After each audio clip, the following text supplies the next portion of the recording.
Hello everyone, क्या हाल चाल। Welcome to my channel.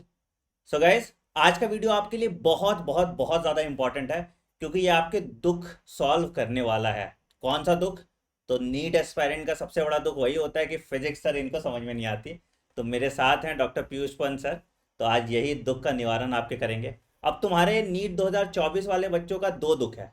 पहला दुख तो है कि फिजिक्स का जो बेसिक है, आखिर फिजिक्स कैसे करनी है, फिजिक्स डिफिकल्ट लगती है, तो उसका सॉल्यूशन।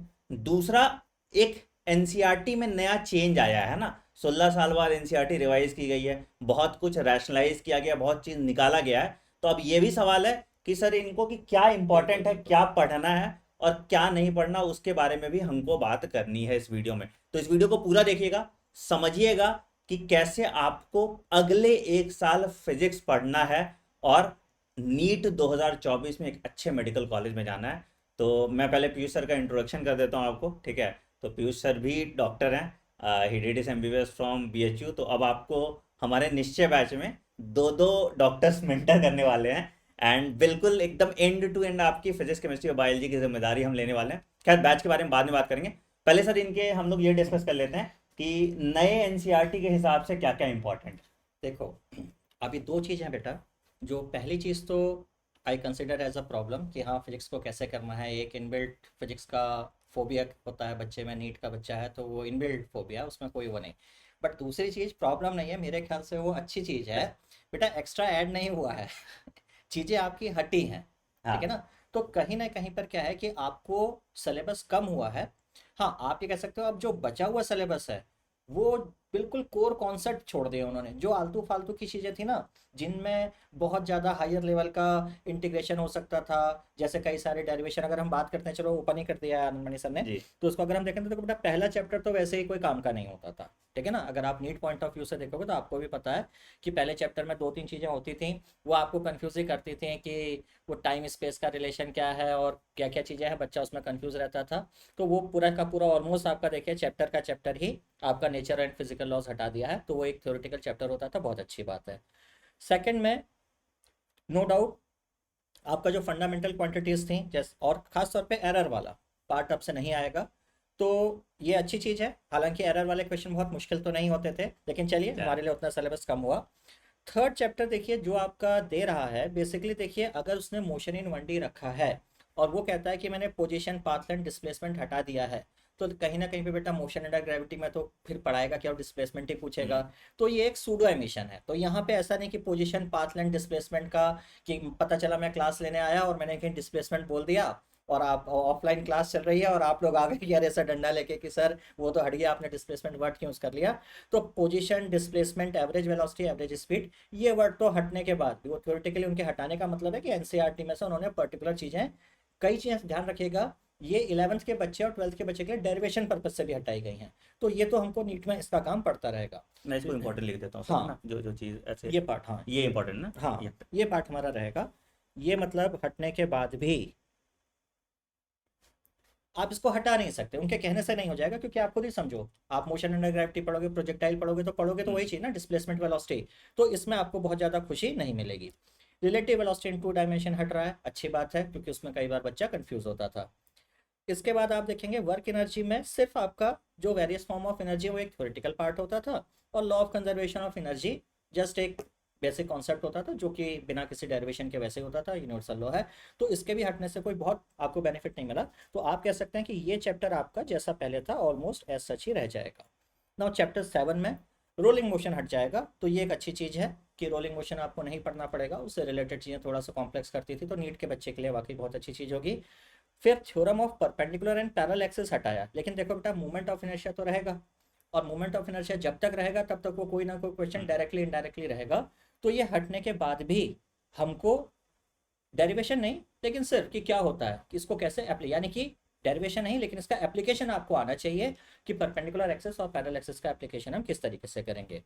जियो स्टेशनरी और पोलर सैटेलाइट से पहले भी कोई बहुत क्वेश्चन नहीं आता था। वेटलेसनेस से पहले भी कोई बहुत क्वेश्चन नहीं आता था। तो वो खाली एक तरह से बाहर था, तो उसको हटा दिया गया है। फिर अगर हम आगे चलें, इलास्टिसिटी चैप्टर, एक क्वेश्चन आता था, वो भी यंग्स मॉडुलस के फॉर्मूले से आता था। तो यहाँ पर इन्होंने sir determination of Young's modulus of material, यानी कि जो एक्सपेरिमेंट होता था वो हटा दिया है पढ़ने के लिए, कि उससे 11th का क्वेश्चन नहीं आएगा। वो पहले भी आपके नीट में डेरिवेशन बेस्ड क्वेश्चन वैसे भी नहीं आ सकता था, लेकिन जो एक फॉर्मूला चलता है यंग्स मॉडुलस का, उस पर बेस्ड क्वेश्चन अभी भी आता रहेगा। चैप्टर 10 के देखे तो वेंचुरीमीटर का इसी बार क्वेश्चन आया था कल, वेंचुरीमीटर किस पर बेस है, तो आगे से वो भी नहीं पूछेगा। Blood flow and heart attack just Bernoulli's theorem का एक थ्योरेटिकल डिस्कशन पार्ट होता था। एंड इसी तरह से डिटर्जेंट एंड सरफेस टेंशन, तो डिटर्जेंट एंड सरफेस टेंशन एक अलग से टॉपिक था जिसमें सरफेस टेंशन का इम्प्लीकेशन डिटर्जेंट को लेकर बताया जाता, तो वो ऑलरेडी आप केमिस्ट्री में पढ़ते ही हो, तो यहाँ नहीं आएगा क्वेश्चन, उन्होंने क्लेरिफाई कर दिया, लेकिन हो सकता है आपको डिटर्जेंट बेस्ड क्वेश्चन कोई वहां पर आ जाए। Then thermal properties of matter में ग्रीन हाउस इफेक्ट पहले भी नहीं आता था, कभी नहीं पूछा गया, वो बायो या केमिस्ट्री का क्वेश्चन हमेशा से ज़्यादा बनता था, तो वो भी नहीं। हीट इंजन पार्ट हट गया। आप एक चीज़ देखोगे, इस बार अभी हीट इंजन से क्वेश्चन आया है, और मुझे ऐसा भी लग रहा है कि कुछ कुछ टॉपिक लग रहा है टाटा बाय बाय कहने के लिए लास्ट टाइम पे इन्होंने शायद इस बार डाल भी दिए हैं क्वेश्चन, 2-3 ऐसे टॉपिक दिख रहे हैं। तो हीट इंजन आपको एक अच्छी बात हो जाएगी कि एक छोटा सा फॉर्मूला बेस होता था, उतना आपका सिलेबस कम हो जाएगा, लेकिन अब ध्यान ये देना पड़ेगा कि अगर हीट इंजन कम हो गया है तो कहीं ना कहीं फिर आपको थर्मोडाइनमिक क्वेश्चन कहाँ से बढ़ेंगे, अब क्वेश्चन पीछे वालों से बढ़ेंगे, तो उस पर आपको जो बचा हुआ कॉन्सेप्ट है उस पर आपको बहुत अच्छी पकड़ बनानी पड़ेगी। रेफ्रिजरेटर एंड हीट पंप आपके हट गए। स्पेसिफिक हीट ऑफ कैपेसिटी ये पहले भी इंपॉर्टेंट नहीं था, तो ये अभी भी कोई मतलब नहीं बनता, ठीक है ना। ये आपके लिए अच्छी चीज़ है कि इसको मैं टिक कर दे रहा हूँ कि ये आपका हट गया, तो ये आपके लिए पॉइंट ऑफ व्यू से गुड है, तो ये पूरी की पूरी चीज़ हट गई। डैम सिंपल हार्मोनिक मोशन ये कट गया, पहले अननेसेसरी आपके लिए डाउट क्रिएट करता था, अब सिर्फ प्लेन एसएचएम पे फोकस करेंगे, ठीक है ना। तो डैम सिंपल हार्मोनिक पहले भी उसका डेरिवेशन भी दिक्कत करता था, और फार्मूला भी कई बार आप लोग भूल भाल जाते थे क्योंकि एक्सपोनेंशियल फार्मूला चलता था। इसी तरह से फोर्स ऑसिलेशन हट गया, तो ये पहले 2000 अगर हम 19 तक बात करें तो अक्सर हम ये पाते थे कि एक क्वेश्चन अक्सर हमको डैम्प्ड ऑसिलेशन से हर ऑल्टरनेट ईयर पे मिल जाता था, तो ये चीज़ भी हमारी खत्म हुई। डॉपलर इफेक्ट आप देखिए 2-3 साल से वैसे ही डॉपलर इफेक्ट से क्वेश्चन आना बंद हो रखा था, तो डॉपलर इफेक्ट गया, यानी कि वेव्स में, इसका मतलब अब जो वेव पे फोकस रहेगा हमारा किस पे रह जाएगा, बीट्स पे, ठीक है ना, और दूसरा हमारा जो इंटरफेरेंस वाला पार्ट है वहां पे रहेगा। तो ओवरऑल आप देखोगे तो मेरे हिसाब से 11th के टॉपिक में इफेक्टिवली आपको 10 से 15% टॉपिक्स ऐसे हैं जो कि अब नहीं पढ़ने होंगे, ठीक है ना। और कुछ चीज़ें ऐसी हैं जो हटेंगी, जैसे मैंने बताया कि आपकी परपेंडिकुलर पैरेलैक्सिस थ्योरम, और ये जो वन डी मोशन या काइनेमेटिक्स के जो बेसिक कॉन्सेप्ट हैं वो आपको तब भी पढ़ते रहने पड़ेंगे। जो इफेक्टिवली जो टॉपिक हटे उसमें जहाँ पे आपको रियल में बेनिफिट मिलेगा, जैसे damped oscillation, force oscillation, Doppler effect का आपको कटौती मिल गई, आपका हीट इंजन, रेफ्रिजरेटर पंप आपके खत्म हो गए, तो कहीं ना कहीं पे आपका सिलेबस रिड्यूस हुआ है। तो अब आपके पास क्या है कि जो बचे हुए टॉपिक हैं उन पे आप अच्छी तरह से फोकस कर सकते हैं। इसी तरीके से हमारे 12th के भी कई सारे टॉपिक्स हैं।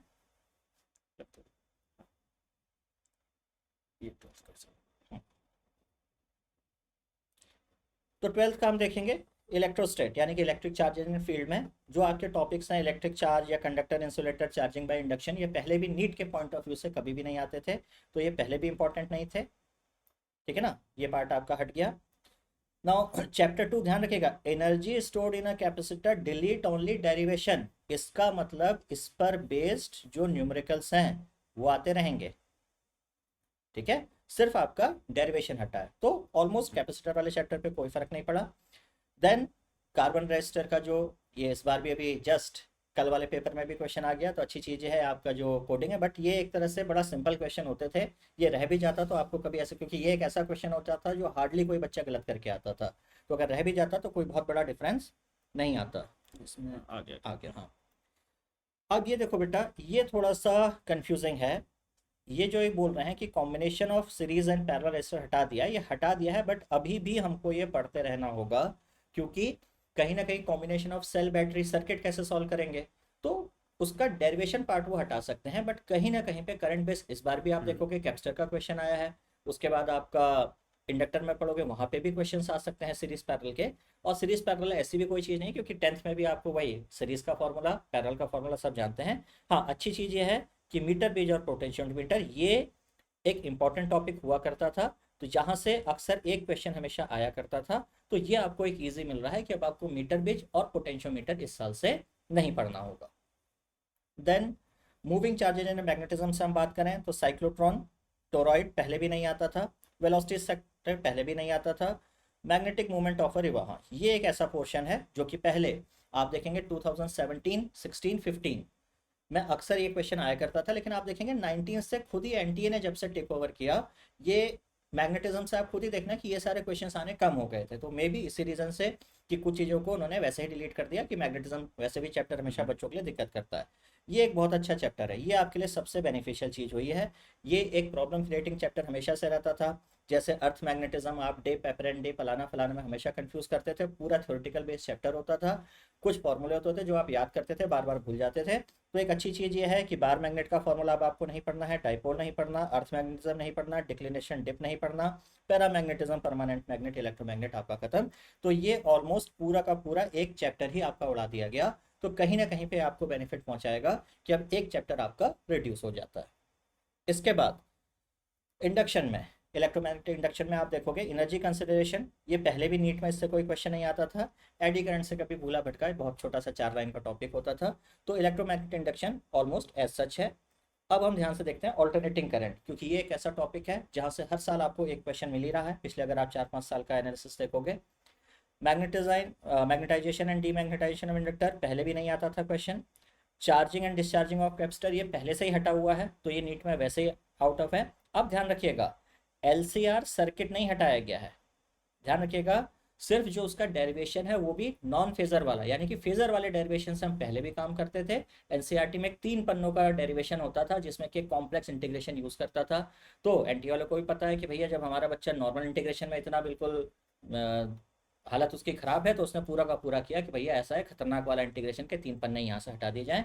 तो एलसीआर सर्किट से क्वेश्चन आएगा जैसे पहले आता रहा था, लेकिन उसका 12th वाला जो बच्चा है उसके हिसाब से जो डेरिवेशन है वो नहीं आएगा। रेजोनेंस हट गया, ठीक है, वैसे भी रेजोनेंस आपको अक्सर वो दिक्कत ही क्रिएट करता था, तो ये एक अच्छी चीज़ है। एलसी ऑसिलेशन भी आपके लिए दिक्कत है, ये अच्छी चीज़ है कि आपके लिए एसी चैप्टर ऑलमोस्ट आपका 20% रिड्यूस होकर रह गया है।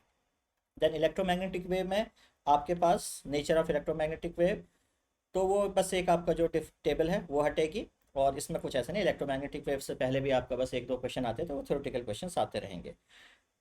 इसमें आपको ऑप्टिक्स में कोई बहुत ज़्यादा नहीं हटा है, जो चीज़ें हैं वो सिर्फ थ्योरेटिकल वाली जो एग्जांपल वाली चीज़ होती थी, जैसे कि आपका रेनबो है, मिराज है, वो टीआईआर का आपका एप्लीकेशन आता था मिराज डायमंड, तो वैसे भी आपको 10 से ही पता है कि हीरा क्यों चमकता है, मिराज क्या होता है, तो उसमें पहले भी नीट में कोई क्वेश्चन नहीं बनता था।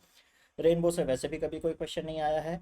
और स्कैटरिंग ऑफ लाइट, ये एक पार्ट बस ऐसा है जहाँ से आपका क्वेश्चन बनता था, तो ये एक पोर्शन ऐसा है स्कैटरिंग ऑफ लाइट जो आपका हटा है।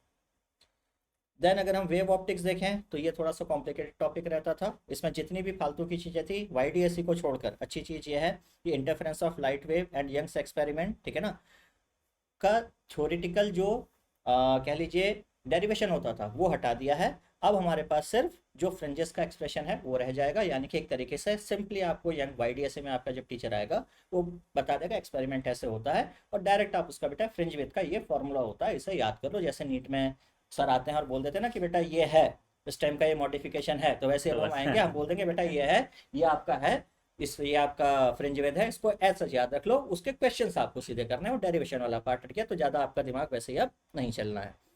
डिफ्रैक्शन पहले भी प्रॉब्लम क्रिएट करता था, ठीक है ना, तो इसका क्वालिटेटिव ट्रीटमेंट रह गया, यानी कि डिफ्रैक्शन का फॉर्मूला ही हट गया, तो डिफ्रैक्शन से अब कोई न्यूमेरिकल नहीं आएगा। रिजॉल्विंग पावर प्रॉब्लम क्रिएट करता था, बहुत अच्छी चीज़। वैलिडिटी ऑफ रे ऑप्टिक्स वो भी गया, पोलराइजेशन गया, ये गया। तो एक अच्छी चीज़ आपके पास ये होगी, वेव ऑप्टिक्स का ऑलमोस्ट 70% इन्होंने उड़ा दिया, सिर्फ आपके पास एक रहा वाईडीएससी का फॉर्मूला। सीधा सीधा फॉर्मूला पढ़ेंगे, उस पर बेस 10 या 12 टाइप के क्वेश्चन होते हैं, क्वेश्चन कर लेंगे, हाथ से कहीं नहीं गया चैप्टर। तो अब क्या है ना कि और क्लियरिटी आ गई बेटा कि हमको क्या पढ़ना है, तो हम उन्हीं चीज़ों पर फोकस करेंगे ना। अब जैसे पहले मैं वेव ऑप्टिक्स पढ़ाता था तो मुझे लगता था 2 क्लास में खत्म करना है, 3 क्लास में खत्म करना है, ये भी पढ़ाना होगा ये भी पढ़ाना होगा। अब मुझे पता है कि मुझे सिर्फ 2 चीज़ें बतानी है, और अगली क्लास में उसके सिर्फ हमको 10 क्वेश्चन 12 क्वेश्चन जो टाइप्स होते हैं वो डिस्कस कर लेंगे। आपके पास डीपीपी आ जाएगी, आप उन 10-12 क्वेश्चन के मल्टीपल 40-50 लगा लोगे, और ये चैप्टर सबसे ईजिएस्ट चैप्टर में से आपका होने वाला है। मॉडर्न डुअल नेचर काफ़ी अच्छा स्कोर करता है। अब यहाँ पर आप देखोगे वेव नेचर ऑफ मैटर में सिर्फ derivation of de Broglie wavelength हटा दिया है, यानी कि, और हाइजेनबर्ग अनसर्टेनिटी प्रिंसिपल वो ऑलरेडी आपका केमिस्ट्री में जैसे पहले आता था वैसे आता रहेगा, ठीक है ना, केमिस्ट्री वाले पोर्शन में यहाँ से हट जाएगा। और हाइजेनबर्ग अनसर्टेनिटी प्रिंसिपल वैसे भी फिजिक्स में पिछले 5-10 साल में तो वैसे भी नहीं पूछा गया है, और इसका डेरिवेशन पहले भी नहीं आता था, तो इसका कोई मतलब नहीं बना। डेविसन एंड जर्मन एक्सपेरिमेंट 2017 के बाद वैसे क्वेश्चन आना बंद हो गया है इससे। उसके बाद history of wave particle flip flop, वो तो खाली कहानी थी। तो डुअल नेचर जैसा था ऑलमोस्ट मोटा मोटी वैसा ही रह गया हमारा। देन एटम्स में आप देखेंगे स्पेक्ट्रल सीरीज और बोर्ड्स मॉडल का जो हाइड्रोजन एटम है उसको हटा दिया। क्यों हटा दिया गया? सिंपल सा लॉजिक, वो ऑलरेडी आपका केमिस्ट्री में आता है, ठीक है ना। तो वो चीज़ केमिस्ट्री में भी कभी कभी क्या होता था, अभी 2019-20 में क्या हुआ था, लाइमन सीरीज का क्वेश्चन पता चला फिजिक्स में आ गया, और बामर सीरीज का क्वेश्चन आ गया केमिस्ट्री में। तो उन्होंने सीधा सीधा एक जगह पे कर दिया कि भैया आप केमिस्ट्री में करोगे और हमारा काम सिर्फ रेडियस वाले एक्सप्रेशन तक रह जाएगा। तो आप कह सकते हो कि ऑलमोस्ट एटम वाला चैप्टर गया, इसका मतलब जो वेटेज है वो न्यूक्लियस का बढ़ेगा, ठीक है ना, या आपका जो फोटोइलेक्ट्रिक इफेक्ट है वहाँ का वेटेज ऑटोमेटिकली बढ़ेगा, क्योंकि मोटा मोटी पूरा एटम से जो एक क्वेश्चन बनता था वो यहाँ से हमारा खत्म हुआ। न्यूक्लियस में देखिए क्या गया, law of radio active decay, क्योंकि वो ऑलरेडी आपका केमिस्ट्री में चलता था। Alpha decay, beta decay, gamma decay आप वहाँ पढ़ लेते, गया। न्यूक्लियर रिएक्टर से पहले भी क्वेश्चन नहीं आता था, ठीक है ना। तो ऑलमोस्ट न्यूक्लियाई में हमारे पास क्या रहेगा, रेडियस का जो आपका फॉर्मूला रहता है R = R0 A⁴ (1/3) वाला, यानी वहाँ से क्वेश्चन रहेगा। और आपका एक आध क्वेश्चन रहेंगे जो जनरल रेडियो एक्टिविटी से रिलेटेड होते हैं। तो इसका मतलब आपका मॉडर्न में पूरा फोकस जो रह जाएगा वो रह जाएगा डुअल नेचर एंड रेडिएशन पे, यानी photoelectric effect, de Broglie wavelength. Last में आपका चैप्टर बचता है सेमीकंडक्टर। जितने भी स्पेशल डायोड थे आपके वो सारे हट गए, ठीक है ना। और सबसे बड़ी बात, digital electronics and logic gates को आपके कोर्स से हटा रहे हैं। हालांकि ये कोई बहुत अच्छी चीज़ नहीं है, क्योंकि लॉजिक गेट का क्वेश्चन अक्सर बच्चा पूरा कर ही लेता था, तो मेरे हिसाब से ये रहता भी तो कोई फ़र्क नहीं पड़ता। तो इसमें आपके पास बचा क्या, ट्रांजिस्टर बचा, यानी कि मोस्ट जो फोकस होगा वो ट्रांजिस्टर से होगा। तो मोटा मोटी अब अगर हम देखें 11th और 12th, तो 20% सिलेबस कहीं ना कहीं आपका जो है वो कम हुआ है, ठीक है ना। 20% सिलेबस कम होने से, लेकिन प्रॉब्लम क्या है, देखो बेटा वही समझो, 2012 से पहले पेपर टफ आता था तो मेरिट नीचे होती थी। 2019 के बाद जब से एनटी ने लेना शुरू किया, पेपर इजी हो गया, तो बात वही पड़ गई, 720 में 720 भी आने लग गए। तो अब कहीं ना कहीं पे आप ये समझो कि सिलेबस जो कम हो रहा है वो सबके लिए कम हो रहा है, ठीक है ना। तो अब मुद्दे की बात पर आते हैं कि करना क्या है, ठीक है ना। मुद्दे की बात को समझो, आपके पास 50 सवाल हैं, जिसमें से सेक्शन ए में अगर हम इसी चीज को मान के चलते हैं कि नेक्स्ट ईयर भी यही पैटर्न फॉलो रहता है, 35 क्वेश्चन, और ऑप्शन में आपके पास 10 क्वेश्चन, जिसमें से 5 आप छोड़ सकते हो। तो आपको ये समझना पड़ेगा बच्चे कि किसी भी टॉपिक में, चाहे वो फिजिक्स हो, केमिस्ट्री, बायो हो, आपको कुछ क्वेश्चंस ऐसे मिलते हैं जो कि बहुत ही ईजी होते हैं। जैसे एक क्वेश्चन आ गया कि इनमें से कौन सी जो सीरीज है वो विजिबल स्पेक्ट्रम में आती है। अब ये एक ऐसा सवाल है जो सबको पता है, सबने बोल दिया बामर, ठीक है ना। तो अब यहाँ पर क्या है कि ऐसा सवाल जो सब बच्चों ने किया उस पर सबको मार्क्स मिले बराबर, ये क्वेश्चन कभी रैंक नहीं डिसाइड कर सकता। इसी तरह से अगर कोई बहुत ही खतरनाक टाइप का सवाल आ जाए जिसे कोई करे ही ना, तो उसमें किसी को नंबर नहीं मिलेगा, वो भी रैंक डिसाइड नहीं करेगा। तो आप खुद ही लॉजिक लगाओ कि अगर सभी बच्चे 720 में 720 ले आओगे, इतना इजी पेपर आ गया कि सबने कर दिया, तो क्या होगा, है ना, एकदम हंगामा क्रिएट हो जाएगा, क्योंकि फिर सबका बायो का मार्क्स, 12th का मार्क्स, एज, अलाना फलाना, मेन क्राइटेरिया ही चला गया। तो आपको समझना होगा कि वो क्वेश्चन जो मीडियम लेवल के क्वेश्चन हैं, जिनको बच्चा करेगा, लेकिन एक बच्चा कैसे करेगा, एक बच्चा करेगा आराम से, उसको लंबा टाइम लगेगा, उसका मेथड अलग होगा, और उसी क्वेश्चन को एक दूसरा बच्चा करेगा, लेकिन वो क्या करेगा, उसको देखो, जो हम कहते हैं ना शॉर्ट ट्रिक, दुनिया में एक्चुअली बेटा शॉर्ट ट्रिक कुछ नहीं होता है। जैसे आप देखते हो किसी बच्चे को कि वो साइकिल हाथ छोड़ के चला रहा है, तो बेसिकली वो हाथ छोड़ के इसलिए चला रहा है कि उसने इतनी प्रैक्टिस कर ली है पहले साइकिल, जिसने भी आज तक दुनिया में कोई ऐसा बंदा पैदा नहीं हुआ जो साइकिल पे पहली बार चढ़े और हाथ छोड़ के साइकिल चलाए, ठीक है ना। तो उसी तरीके से फिजिक्स में या बायो में, किसी भी सब्जेक्ट में जो कॉन्सेप्चुअल होता है, एक बार अगर आपका फंडामेंटल जो कह लीजिए जो कॉन्सेप्ट है, जब उस पर कमांड क्रिएट हो जाता है, तो खुद ब खुद आपको समझ में आ जाता है कि अच्छा इस सवाल को हम ऐसे भी कर सकते थे। उसी को आजकल भाई यूट्यूब का जमाना है, तो उसी को हर चीज आके शॉर्ट्स में क्या कह देता है, आज मैं आपको ट्रिक सिखा दूंगा, आज मैं आपको ट्रिक सिखा दूंगा, ऐसी ट्रिक वैसी ट्रिक, मैथ्स की ट्रिक, फिजिक्स की ट्रिक, दुनिया भर की ट्रिक। तो ट्रिक कुछ नहीं होती है, trick basically, trick is the outcome of hard work, या जो आपने कॉन्सेप्ट को समझा है। मेरे ख्याल से आप एग्री करोगे ना? तो ऐसा कुछ नहीं होता कि कोई किसी के पास कोई जादू नहीं है, ठीक है ना, कि मेरे पास कोई जादू है, कि दूसरे XYZ सर हैं उनके पास कोई जादू हो, कि मेरे पास टैबलेट है मैंने घुसा दिया सबके साथ। मैंने भी 20 साल पढ़ाया बेटा, आकाश में पढ़ाया मैंने, हम लोगों ने फिटजी में पढ़ाया, JRS में पढ़ाया, तो कभी कभी हमारे बैच में 100 200 300 का भी बैच होता था। तो हम सबको एक ही चीज़ पढ़ाएंगे, लेकिन आप कितना कैप्चर करोगे चीज़ें उस पर डिपेंड कर जाती हैं। तो फिजिक्स में हमारी स्ट्रैटेजी क्या हो, हम कैसे करें, ये चीज़ आपको अगर समझनी है, तो देखो फिजिक्स में आप एक सिंपल सा चीज़ समझो कि जो 70% हमारा सिलेबस है, या 70% जो हमारे टॉपिक्स होते हैं, वो कोर 10 से 15 टॉपिक्स हमारे हैं जिन पे पूरी फिजिक्स बेस्ड होती है। वो 10 या 15 टॉपिक्स कौन से हैं? सबसे पहला तो बेसिकली जो एक मैथमेटिकल टूल्स वाला पार्ट होता है। मैथमेटिकल टूल्स में क्या आ जाता है? बेसिक थोड़ा सा डिफरेंशिएशन, इंटीग्रेशन क्यों कर रहे हैं, क्योंकि डायरेक्ट कभी नहीं आएगा।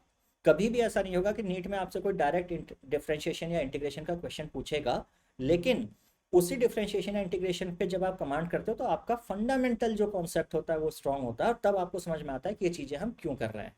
अब इसमें आपका क्या आ जाता है? कैलकुलस हो गया, थोड़ा सा आपका ट्रिग्नोमेट्री का पार्ट कभी आ जाता है, जैसे आप एसएचएम करोगे या वेव्स करोगे तो वहाँ पे बिना ट्रिग्नोमेट्री के नहीं चलेगा। आप वेक्टर करोगे तो वहाँ पे बिना ट्रिग्नोमेट्री के काम नहीं होगा। इसमें आपके वेक्टर्स हो जाते हैं। इसके बाद हमारे पास कुछ मेन कॉन्सेप्ट्स होते हैं। मेन कॉन्सेप्ट्स क्या होते हैं काइनेमेटिक्स में? जैसे स्पीड, वेलोसिटी, एक्सेलरेशन, है ना। अब एक्सेलरेशन में रेडियल एक्सेलरेशन क्या है, टेंजेंशियल एक्सेलरेशन क्या है, ठीक है ना। इसके बाद हमारा मोमेंटम का कॉन्सेप्ट, देन फोर्स का कॉन्सेप्ट यानी कि न्यूटन्स लॉ आप कह सकते हैं, देन वर्क का कॉन्सेप्ट, एनर्जी का कॉन्सेप्ट। इसके बाद आप रोटेशन में आ जाते हैं तो मूवमेंट ऑफ इनर्शिया हुआ, सेंटर ऑफ मास है, ठीक है ना। एनर्जी कॉन्सेप्ट बहुत इंपॉर्टेंट है क्योंकि पूरे के पूरे चैप्टर्स हैं। जैसे इसके बाद आपका ग्रेविटेशन चैप्टर आएगा, ये ग्रेविटेशन चैप्टर आपका पूरा एनर्जी और फोर्स पे ही बेस हो जाता है। पूरा का पूरा आपका जो इलेक्ट्रोस्टैट चैप्टर है वो आपका एनर्जी पर ही बेस्ड रहता है। आप कहीं पे भी देखो क्या पढ़ते हो, electric field, electric potential energy, electrostatic potential, सब एक ही चीज होती है।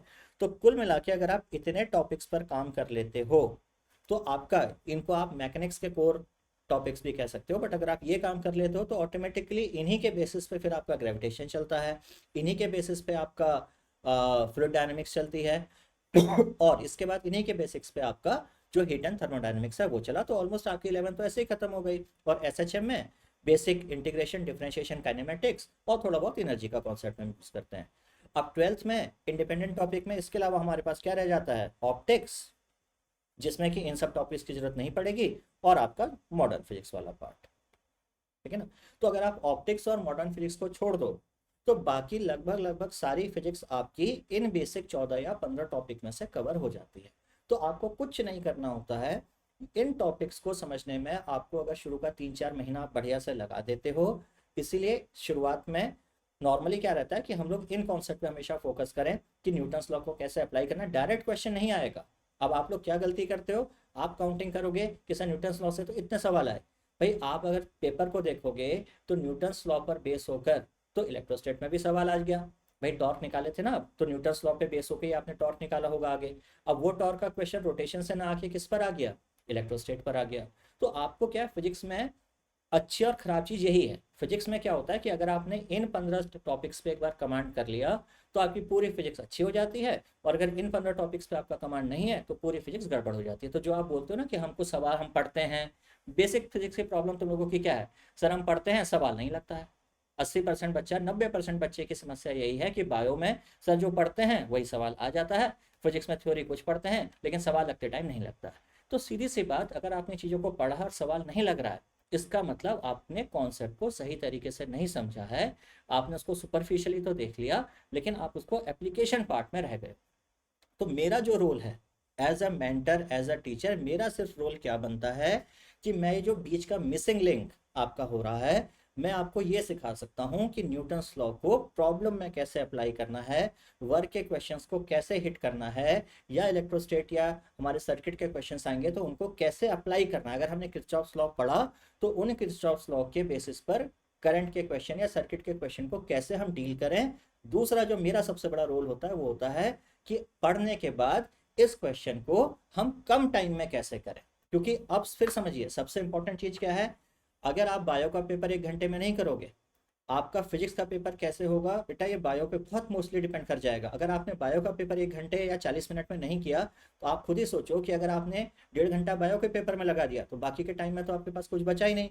तो ये बहुत जरूरी है कि बायो के पेपर को आप विद इन 45 मिनट्स करिए, ताकि अगला 1 घंटा आप केमिस्ट्री के लिए निकाल सको और उसका 1 घंटा आप फिजिक्स के लिए निकाल सको। यही रीजन है एनटीए ने क्या किया है, कुछ टॉपिक्स को कम किया है। और अगर आप पिछले 3 साल का पेपर के एनालिसिस करोगे तो आपने एक चीज पाई होगी कि स्टेटमेंट वाले क्वेश्चन का नंबर धीरे धीरे बढ़ रहा है। स्टेटमेंट वाले क्वेश्चन से क्या फायदा हो रहा है, मतलब आपके लिए क्या एडवांटेज होता है कि आर या पार, पढ़ते हैं या तो पता होता है कि ये चीज़ सही है गलत है, तो जो भी होता है आपका टाइम वेस्ट नहीं हो रहा होता है। तो ये एंटी ने भी महसूस किया होगा कि बच्चों पे थोड़ा सा टाइम का प्रेशर आ रहा है, तो इसलिए पैटर्न इस तरह से आ रहा है कि स्टेटमेंट वाले क्वेश्चंस आपके आने शुरू हुए हैं। लेकिन अगर स्टेटमेंट वाले क्वेश्चन जब आते हैं तो फिर आपको लाइन बाय लाइन एनसीईआरटी की हर थ्योरी क्लियर होनी चाहिए। दूसरा जो आप लोग मिस करते हो, अगर आपने इस बार का पेपर देखा होगा तो 3 क्वेश्चन ऐसे थे जो कि एनसीईआरटी एग्जाम्पल से डिक्टो उतरे थे। तो कहीं ना कहीं पर आपको एग्जाम्पल में जो सेक्शन ए है, आप सेक्शन बी छोड़ दीजिए, वो आईटी वाले करें, लेकिन एटलीस्ट कम से कम जो सेक्शन ए है आपको उसके थ्रू जरूर एक बार जाना चाहिए। और लास्टली अगर मैं इसको समराइज करूं तो कोई ऐसी हिडन, क्या कह लीजिए आप, ट्रिक नहीं होती है, कोई ऐसा मेथड नहीं होता है, कोई ऐसी अलग से स्ट्रैटेजी नहीं होती है जो कि रातों रात चमत्कार कर दे। बेटा आप 1 साल के दौरान जो पढ़ाया गया है, अगर उसका मैं अपनी 100% एफिशिएंसी से पढ़ाऊँ, जिसमें आप ±5% कर लीजिए, अगर मैंने अपनी 95% एफिशिएंसी से आपको पढ़ा दिया और आपने उसका 90% एब्जॉर्ब कर लिया, तो आपका सिलेक्शन कोई नहीं रोक सकता। लेकिन बात वही है कि 90% एब्जॉर्ब, शुरू के 1 महीने में सब 90% एब्जॉर्ब करते हैं, जैसे जैसे आपका महीना बीतता जाएगा फिर आपका एब्जॉर्प्शन कम होगा, डिस्ट्रैक्शंस आएंगे, सब कुछ होगा। तो अगर आपने एक बार डिटरमिन कर लिया कि हम टीचर को फॉलो करेंगे, जो कॉन्सेप्ट हमको समझाया जा रहा है, जो हमको रोज का डीपीपी मिल रहा है, हम उस डीपीपी को पूरा करेंगे। जितने टेस्ट हमारे हो रहे हैं टाइमली, उन टेस्ट को हम देंगे। टेस्ट के एनालिसिस मैं खुद से करूंगा, कौन सा क्वेश्चन गलत हुआ सही हुआ मैं खुद से देखूंगा, उसका टेस्ट का जब डिस्कशन होगा उसको मैं समझूंगा, तो आपके सिलेक्शन का चांस हमेशा बढ़ जाएगा। और ये देखो फैक्ट है, अगर मैं भी 1000 बच्चा पढ़ा रहा हूँ तो मैं गारंटी नहीं क्लेम कर सकता कि 1000 का 1000 बच्चा सेलेक्ट होगा। तो जैसे मैं पढ़ा रहा हूँ वैसे ही आपकी भी कुछ रोल होता है। तो जितना मेहनत आप करोगे और जितना एक्टिवली आप पार्टिसिपेट करोगे, हमेशा आपके सिलेक्शन का परसेंटेज भागेगा। वरना फिर वही होगा, लास्ट के महीने में 30 डेज फिजिक्स में कैसे करें, फिर लास्ट के 7 डेज में कैसे 180 लाएं। लास्ट के 7 डेज में बेटा नहीं होता है, जो करना है स्टार्टिंग से। ये जो 15 टॉपिक हैं, ये मैं आपको गारंटी से कह सकता हूँ, ये 15 टॉपिक जो हमने लिखे हुए हैं, ये 15 टॉपिक अगर आपने कमांड कर लिया तो ऐसे ही आपका समझिए कि 70% फीस का काम आपका ऐसे ही हो जाता है। ठीक है ना। बाकी मैं सर को बुलाता हूँ कि वो क्या आपसे डिस्कस और करेंगे बायो के बारे में, या जो भी चीज़ें हैं कोर्स से सर related। इनके फिजिक्स के बारे में सबसे कुछ बेसिक सवाल जो इनके रहते हैं, पहला सर की ये कहते हैं कि सर मुझे मैथ्स नहीं आता, मतलब मुझे लगता है जो फिजिक्स में डर है बिल्कुल। इनका मैथ्स का डर है। तो ये कैसे इनको समझाऊं बिल्कुल। कि ये कि मैथ्स देखिए का कितना सिग्निफिकेंस है? मैथ्स का, देखिए मैंने बोला ना, इसलिए मैंने देखिए सबसे पहले जब किया तो मैंने इसलिए बोला कि आपको एक बारी आठ क्या? दस क्लासेस आराम से बिता लो हम्म। मैथमेटिकल टूल्स पे, ग्राफ पे, एक बार वो फोबिया खत्म कर लो यार। ठीक है ना। हम्म। क्योंकि ये लास्ट के 1 महीने में तो होना नहीं, अभी तो हमारे पास टाइम है। बिल्कुल। अगर हम 10 दिन जम के इस चीज को खत्म कर रहे हो, और किस पर्पस से, हमको जेई वाले के हिसाब से डिफरेंशियल इंटीग्रेशन नहीं पढ़ना है, हम्म। आपको कैलकुलस या ट्रिग्नोमेट्री पढ़नी है नीट के ओरिएंटेशन के हिसाब से। तो ज्यादातर टीचर्स क्या करते हैं, या ज्यादातर कोचिंग्स में क्या होता है, मैथमेटिकल टूल्स के नाम पे इनको एक शीट दे दी हाँ जाती है, हाँ। और वो लंबे लंबे फॉर्मूले देख, और डिफरेंशिएशन में 4 के बाद यार 5वां फॉर्मूला मैं तो मना कर दूंगा, याद ही मत करो। इंटीग्रेशन में 3 के बाद चौथा फॉर्मूला नहीं याद करना है। तुम लोग एक्चुअली वो अपना पीडीएफ देख के, शीट देख के घबरा जाते हो कि इतने ज्यादा इतने फॉर्मूले सारे। करना ही नहीं है। और ग्राफ तो एक ऐसी चीज है ना, ग्राफ को कभी भी इंडिपेंडेंट नहीं पढ़ेंगे। ग्राफ हम जब पढ़ेंगे एक बार स्टार्टिंग में और एक बार मिड में, जैसे हमारे मान लीजिए 7 टॉपिक्स हो जाएंगे, तो बीच बीच में मैं तो अलग से क्लास ही लेते रहता हूँ कि अब ग्राफ का सारे एक साथ, ये सही graph in sir. Kinematics, graph in force, graph in work, graph in centre of mass, graph के question based on movement of inertia, वो सारे क्वेश्चन ग्राफ के एक साथ कर लो, ग्राफ के क्वेश्चन इन थर्मोडायनेमिक्स। तो जब आप बीच बीच में हमारी डिस्कशन क्लासेस होंगी, जिस तरह से शेड्यूल बना है, शेड्यूल आपको मिल जाएगा आज या कल में, मेरे जी ख्याल से, है ना। बिल्कुल। तो सारा हम लोग उसमें लगाएंगे, कैसे डिस्कशन क्लास होंगी, किस तरीके से जो आपके डाउट्स हैं वो भी दूर किए जाएंगे। तो मैथमेटिकल टूल्स को बेटा हम पढ़ेंगे, और इस तरह से पढ़ेंगे कि सबसे पहले वही आपका फोबिया मारना है। एक बार वो फोबिया चला गया तो आपको खुद ही फिजिक्स समझ में बिल्कुल। आने लगेगी। दूसरा क्वेश्चन। सर दूसरा क्वेश्चन इनका ये है कि क्वेश्चन कितने लगाने चाहिए, अब ये उस पे बड़ा कंजूसी हाँ करते हैं। देखो यहाँ पे हाँ। क्या होगा ना बेटा, अब मुझे नहीं पता है कि आनंद सर का क्या व्यू है, ये आप अलग अलग से पूछोगे ना, ये सवाल क्या हो जाता है कि कितना घंटा पढ़ना चाहिए, हाँ। कैसे पढ़ना चाहिए। अब जैसे मैं बताऊं, मैं कभी भी 40 मिनट से ज्यादा की सिटिंग नहीं करता था, लेकिन कुछ बच्चे हैं वो कहेंगे 3 घंटा भी पढ़ना चाहिए एक साथ। बिल्कुल। तो बेटा आपको ये सिर्फ आप जानते हो कि आपको क्या सूट करता है। हम्म। जैसे मैं क्या मैं दिन भर एक ही टॉपिक पढ़ता था? नहीं, मैं 1 घंटा एक पढ़ता था, फिर 1 घंटा मैं केमिस्ट्री पढ़ता था, फिर 1 घंटे बाद मैं चेंज कर देता था, तो मुझे चेंज करके मजा आता था। कुछ बच्चों को लगता है कि 3 घंटा फिजिक्स पढ़ ले, तो ऐसा कुछ नहीं, तरीका जो आपको सूट करे, सुबह पढ़ें रात में पढ़ें, उससे कोई फर्क नहीं पड़ता, जहाँ पे आप एनर्जेटिक। अब आप पता चला कि सुबह उठ गए ब्रह्म मुहूर्त में, और ब्रह्म मुहूर्त में उठ के आप ऐसे झूम रहे हो नींद, तो भैया अगर तुमको लगता है कि तुम रात को 1 बजे तक एक्टिव होकर पढ़ सकते हो, तो रात में पढ़ लो, है ना? तो ऐसा नहीं कि किसी ने कह दिया कि ब्रह्म मुहूर्त में ही पढ़ना है, ब्रह्म मुहूर्त में पढ़ा याद हो जाता है, वो नहीं, आप अपने हिसाब से देखिए आपकी बॉडी क्या अडेप्ट कर रही है। तो दूसरी जो मेन चीज आ रही है कि क्वेश्चन कितने करें, तो मेरा तो ये मानना है कि आपको एक ही, जैसे जैसे किसी बच्चे ने बोला कि कभी कभी क्या होता है, कुछ बुक्स आती हैं जैसे एक यूनिवर्सल सेल्फ स्कोलर बुक आती है, अब उसमें एक ही क्वेश्चन बेटा 25 बार दे रखा है, एक ही तरह के, हाँ। आपको पता चल गया वेक्टर एडिशन कैसे किया जाता है। अब चाहे दो वेक्टर के बीच 30 डिग्री पे निकालो, चाहे 45 डिग्री पे निकालो, अब उस वेक्टर को चाहे तुम 10 यूनिट का कर दो, चाहे 12 का कर दो।